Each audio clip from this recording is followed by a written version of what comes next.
Sorry about the mess. Why don't you pound snow, doll? Gotta keep a low profile. They'll be watching the four of us. You didn't want PI, you want some pastry to pin it on. I killed him! Hello Nima, you're watching the four of us, and my being outside shall be explained.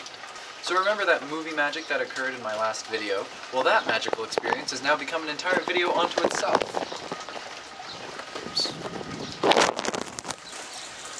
Bracket, if it gets wet, it'll get wet. You may remember in the past my shameless promotion of the work I did with a local band called the Bridgebuilders. In remembering, you might also recall that I mentioned a project I was doing with them at Pinewoods Camp, the most magical place on earth for folk dancers. This video was to announce their new EP release. I have no idea where you can get this EP, and if they don't have a link on their YouTube channel to get the thing, then you should send them a bunch of fan mail messaging and barraging them and being like, you don't have a place where I can get your EP, hey, this, that, and the other thing, those videos that Benny made were great, and you should really appreciate him and pay him lots and lots of money. And I want your EP. Anyway, so moving on to something that's not shamelessly promotional. Oh wait, the rabbit hole. Yes, recently I went with Kat to see the MLT production of Rabbit Hole. We got to see our very own professor play Jason. For those of you who are unfamiliar with the play itself, Jason is the teenager who accidentally kills the little boy. For those of you who haven't seen the play or read the play, I would recommend doing so. It's a pretty good one, and it's a modern play, so it's not like Shakespeare with being and bowing and forsoothing.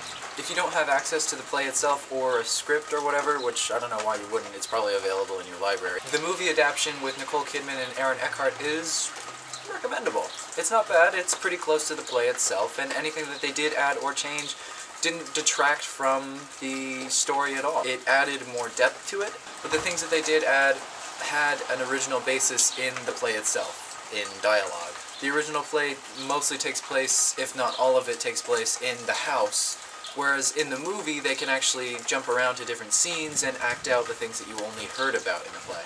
Whichever one you prefer, I guess, plan accordingly. Different strokes for different folks. Takes all kinds to build a world, and don't look a gift horse in the mouth.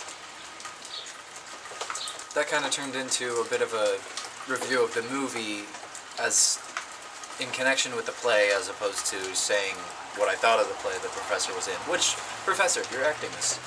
Good. But seriously, good job, Professor. It was enjoyable to watch. So now, why am I outside on this rainy May day? First off, these are my videos, and if I want to go outside, I'm going to go outside, bitches. But I also wanted to talk about something that I find interesting right now, for the time being, as it goes, currently, at this juncture in our contact of whatever. So have you ever wondered what the largest living thing was? No. How about the oldest living non-clonal organism? What does non-clonal mean? Well, I did. So first, a little backstory. First off, one of the largest living things is this tree, which will be awkward if I don't have a tree there when I'm done editing this. That tree was General Sherman. It may not be the tallest tree, that belongs to the coastal redwoods, nor is it the widest tree, which belongs to probably some baobab tree in Africa, nor is it even the oldest living tree, which belongs to a bristlegolden pine, but it is, by volume, the largest living single-stem tree. Granted, when you get to specific, blankest of the blank, you can pretty much make anything, like most handsomest of men, under the age of 19, living on the eastern seaboard, in this general vicinity, underneath a deck.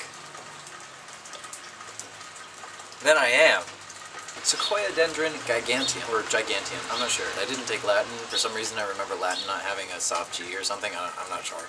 Anyway, Sequoiadendron giganteum, or the giant sequoia, is the largest by girth of all the redwoods, the fattest of which being the aforementioned General Sherman. At 274.9 feet tall and 102.6 feet around, General Sherman has a volume of 52,508 feet cubed, and it was gauged to be around 2,300 and 2,700 years old. To put that in perspective, the General Sherman tree was probably growing about the time that the Great Wall of China was being built. It may not be the largest or the longest lived tree, however, it is very impressive nonetheless. And there is the rapidly becoming my favorite tree. I had to write this out. Metasequoia glyptostrobodius.